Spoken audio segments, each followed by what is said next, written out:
It was 1945. The world was bleeding. Being hate had been produced industrially.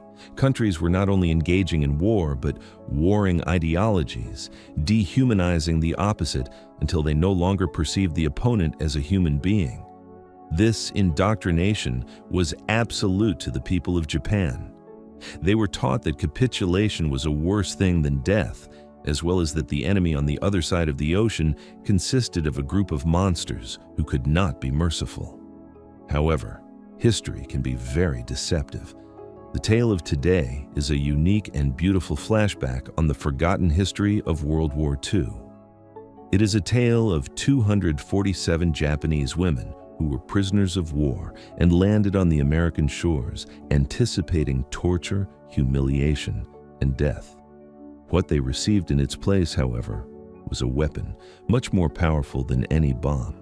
That is, they received kindness, and that benevolence would ruin their worldview even better than any propaganda could. It was September 1945. The Pacific War was technically concluded, although to one special group of clients shipboard a U.S. transport ship steaming toward San Francisco Bay, the horror was only beginning. Suppose, however, you can imagine the atmosphere of the hold of that ship. 247 women were huddled together in the low light. They were weary, nauseated, and so frightened that the fear became fixed in them, and they had it in their very bones. These women were not soldiers. They were civilians, nurses, and office workers caught in the meltdown of the Japanese expansion. They were the prisoners of the United States now. To realize how terrifying they are, you must know what was going on in the psychology of the 1945 Japan. The military government had long been applying the unrelenting and terrifying propaganda to its citizens. The Americans and Allied troops were not portrayed as soldiers only on the other side, but they were described as kichiku, or brutes, or ogres, or human demon. Most of these women must have thought about committing suicide prior to the ship trip, and perhaps they thought that crashing into the sea was the only way to escape the atrocities that were to befall them. The silence of the prayers and choked sobs of the hold were heavy on the air as the engines of the vessel purred them nearer and nearer to the native land of the enemy. The panic was at its peak when it was announced that they were entering San Francisco Bay. They were instructed to retire to the deck, their legs sinking on the metal stairs. They stood and held themselves by the end as they climbed up. They expected to see gallows. They hoped to find furious crowds at the ports and screaming at their blood. They anticipated that they would be hauled out of the ship and whipped. The fog of the bay dissolved, and the great skyline of a conquered nation appeared. The huge industrial power of the docks could not seem like liberation to the women. It was the belly of the beast. They were standing in the sea, shivering and looking downward and horrified to look up at the great figures of American MPs standing on the pier. They were walking towards their execution in their minds. But then, the ship docked. The gangway was dropped with a clanking noise, and the nightmare they had practiced 1,000 times in their brains didn't occur. When they came on the American soil, quailing under the expectation of a blow, they glanced up. The U.S. troops on guard were not holding bayonets at their throats. They weren't screaming. The young men in uniform, instead, gazed at them with curiosity and then with senselessness, with affections. Some soldier was reaching out to assist a woman to get off the gangway.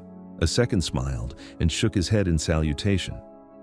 "Welcome," one could have said, which meant nothing but confusion in the terrified women.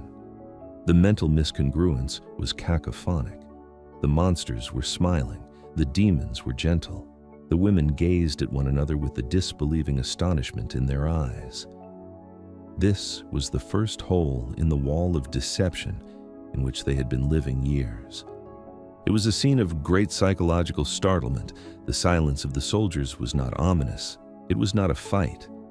And therewith, in that silence, the first seeds of a new reality were planted. The women were taken to a detention camp and center at the docks. The journey there had been a nervous one. the terror did not quickly disappear. But as the trucks entered the camp, the wonders kept on topping on each other, disillusioning them one after another. They anticipated a dungeon.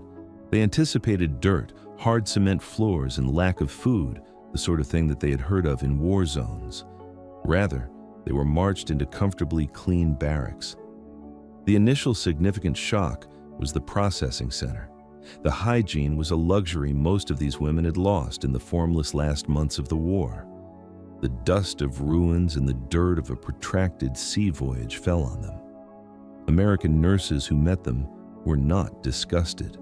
They did not use the women as cattle. They served them, on the contrary, with a professional gentleness which reduced many of the prisoners to tears. They were led to showers, hot showers. The feeling of the hot water cleaning the dirt of the war was a near religious experience to most. It was a physical reinstatement of their honor. Bars of flower-scented, antiseptic-scented soap were provided to them, which would always remind them of safety. They were not thrown back into rags as after the showers. Clean clothes were issued to them. Beds with mattresses and wool covers were provided to them. A mattress is insignificant in the eyes of a contemporary listener. But a mattress is a miracle to a woman who has slept on the ground or a bombshell heap for weeks. You see it as a sign that your captor considers you as a human being who deserves rest. It was very quiet in the evening, after the lights had been lowered in the barracks, and one could hear more whispering there than in the quietest spot at home. The women clustered on their clean beds, stroking the wool of the blankets, and could not come to terms with this reality and the propaganda. The tone of camp life had commenced to tread as the weeks became weeks. The first adrenaline of life died away, and a surrealistic feeling of home replaced it. The food was the strongest representation of this new reality. By 1945, Japan was starving. The siege had cut off rations, and the citizens had been living on meager portions of rice and sawdust or soybean. There was an obsession with food, pain, and desperation. The mess hall was a miracle place in the American camp. The women had 3 meals per day, and these were no gruel or scraps. Roast chicken, potatoes, vegetables, and fruit were served to them. They tried something they had never seen and probably never thought to taste: fluffy and warm, fresh white bread. The nutritional profusion was sickening. Diary entries of those days talk of the absolute mind-blowing of the sight of an entire orange or chocolate piece. The Americans were free in sharing their luxuries. Soldiers would hand out candy bars or sticks of gum, which were money in a war zone, just to be nice. However, it was not only the material comfort, but the cultural behavior of the American men that did not only surprise but later captivated the female ones. The 1940s, Japanese society was highly patriarchal and hierarchical. Women were supposed to be submissive. However, in this case, the American GIs acted in a manner that was foreign. They were holding the doors open to the women. They moved aside and allowed them to go by. They tipped their caps. They addressed them in an egalitarian, casual friendship, which disregarded the rank of conquered and conqueror. But physical ease of the camp had with it one appalling psychological burden. As their bodies were recovering, their minds were becoming war zones of guilt. This is one of the most important aspects in this story that is easily overlooked: inner struggle of a survivor. The Japanese culture has a concept of Haji, shame and giri, duty and obligation as the most significant. Being a prisoner was on its own a source of shame. But to be a prisoner who slept in a warm bed and ate roast chicken when one's family back in Tokyo or Osaka was probably dying of starvation, that was another form of torture. The women were torn. On the one hand, the need to survive is strong. They were grateful to be safe. They were grateful to be warm. They developed a natural love towards the Americans who treated them well. But conversely, each mouth of fresh bread was like a betrayal. They had a feeling, a hunch, bits of news that Japan was ruined. Their mothers, fathers, and children, they imagined, were in the bomb shelves, shivering in the cold, searching after food. What was their pleasure in this security? What was the way they could smile at an American soldier when their homes were broken down by the American planes? There was an emotionally twisted mood that was generated by this duality in the barracks. The discussions were usually gloomy at night. A greater part of the women was left in a state of emotional melting. They were becoming aware that the black and white account about the war was not true. The enemy may be devastating, yes, but they may as well be constructors. They might be murderers, and they might be medicine men. When there was a moment when the final bastions of mistrust crumbled to pieces. It was December 1945, Christmas. The Christmas of the first peacetime in years was a jubilant one to the Americans. They were way away at home and had lost their families, their own wives and daughters. Probably they felt some protective nostalgia upon seeing the Japanese women. They would rejoice, and they would share their rejoicing. The prisoners were provided with a Christmas party by the soldiers and the staff of the camp. It is an extraordinary phenomenon in terms of war. Only a few months ago, the two groups were the representatives of the countries that were engaged in death conflict. They were now together, decorating a hall.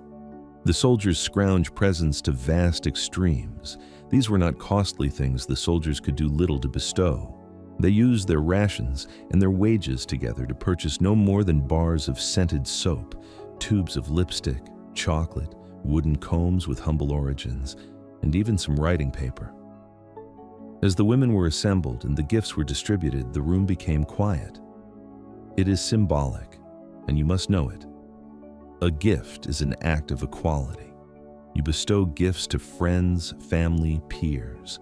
You do not present gifts to subhumans and to demons. When the women started unwrapping these little tokens, a number of them broke down. The soap was not the soap per se. It was a message that told, you are a woman, and you deserve to feel beautiful. The chocolate was not only food, but a message that had been put across that you deserve sweetness in your life. One woman remembered that when she was holding a small wooden comb handed to her by one of the soldiers, she understood that the war is really over. Not at all because the treaties were signed, but because the hatred of her own heart had at last perished. After the Christmas breakthrough, the relations in the camp changed to be not between captor and prisoner, but rather a community. The next few months were marked with silent human interactions, which helped in dissolving the cultural barrier. There was a language barrier which was not insoluble. A pidgin was created, and it was a combination of broken English, Japanese, and hand gestures. It was with this awkward communication that stories were told. The soldiers gave the women photographs of what their lives were like back in America, pictures of golden retrievers, suburban houses, of girlfriends awaiting them in Nebraska or Ohio. The women examined these images and realized that the American devil was not a woman as they thought, but their mom was concerned about her mom. The women in turn exchanged their culture. They may have done the job of mending torn uniforms to the soldiers, and they sewed so finely that it astonished the young men. They educated them in some basic Japanese words. They reminisced about the cherry blossoms in Kyoto or the traffic of Osaka, creating an image of a Japan that was not a military machine, but a beautiful and traditional land. These communications were immense diplomatics. All the jokes told, all the pictures handed, hacked at the immense blocks of hatred erected by the war. The troops realized that the Japanese were not a collective of fanatics, but human beings with humor, grace, and fears. The women got to know that Americans were not soulless barbarians, but there was so much generosity and empathy in them. Later in the year 1946, it was time to be sent back home. The women were supposed to go back to Japan. Physiologically, they were changed. They had come emaciated and pale and frightened. Now they were healthy. They had an oily hair, clear skin, and gained weight. They appeared to be other individuals. But a heavy cloud of anxiety came back towards the day of departure. This time, it was not the Americans that they feared, but their fellow Americans. They knew what awaited them. There had been trickles of news of firebombing of Tokyo, of the bombing of Hiroshima and Nagasaki, of the complete ratification of the Japanese economy. They were going back to a desert land. However, the social stigma was worse than the physical destruction. They were defiled in the minds of the traditional Japanese society. They had been prisoners. They had lived with the enemy. Had they been corrupted? Would their families accept them, or would they be considered as outcasts who had to prefer suicide to capture? Their present reality and their future reality contrasted with each other. They were moving out of a land of plenty of hot showers and 3 meals a day to a land of starvation and rubble. They experienced so much of survivor guilt that it even nearly paralyzed them. What were they to say to their starving sisters that they had spent the previous year eating chocolate and listening to jazz? It was a sad scene as they filled up their bags with the clothes which the Americans had presented them. They were torn in between 2 worlds. America had transformed them, and they no longer fit back into the Japan they left. They were going home like foreigners to their own country, with the reproachful missing of the fact that they had been treated well by the enemy. It was indeed hard to go back to Japan. The women got out of the repatriation ships to enter into a country of grayness with ash and defeat. Even their appearance was often shocking to the family. They were too well fed, too healthy. To most of them, the transition was painful. Neighbors whispered. Difficult questions were posed, which were not easily answered. Why did the Americans do that to you? Was the general inquiry, and it was in a sort of darkness. When the women responded with sincerity that they were kind, they fed us. They dealt with us as people do with honor. They were frequently received with incredulity or resentment. The propaganda died hard. It was impossible to accept that the enemy had been a good man by so many Japanese people, as it did not match their own experience. Much of the talking about it ceased in many of the women. They chained the camp memories on their hearts. They got back into society, remarried, got jobs, and contributed towards the reconstruction of the ruined nation. But they never forgot. The heritage of such benevolence did not fade away. Instead, it became hidden. It was reflected in their parenting ways. These women who had been able to look into the face of the enemy and had discovered a smile gave birth to a generation of children who had less hatred in their hearts. They educated their sons and daughters that power need not be cruel in nature. They showed them that character is described by treating the helpless. 50 years later, when the relationship between Japan and the United States became normalized and successful, these women who became grandmothers could now glance at the partnership between the 2 states and nod in agreement. They had been the founding fathers of that peace. Before the politicians signed a treaty, they had been living it in the barracks of a prison camp. They possessed a hidden message which the world had until recently just started to discover, namely, that compassion is a choice, even during the darkest periods. And it is a decision that rings through time. We usually seek heroes in battlefield, with guns. However, once in a while, the best heroes can be those who would give their place to a terrified stranger. The fact that the American soldiers who preferred kindness rather than vengeance not only helped 247 women to survive, but also helped repair the damages caused by a war that had ripped the world in pieces. It is my pleasure to have you with us on this fantastic trip into the past. These are the buried jewels of history. Those tales that help us to regain our trust in each other. We should continue to learn, and we should continue to recall the good side of humanity. See you in the next video.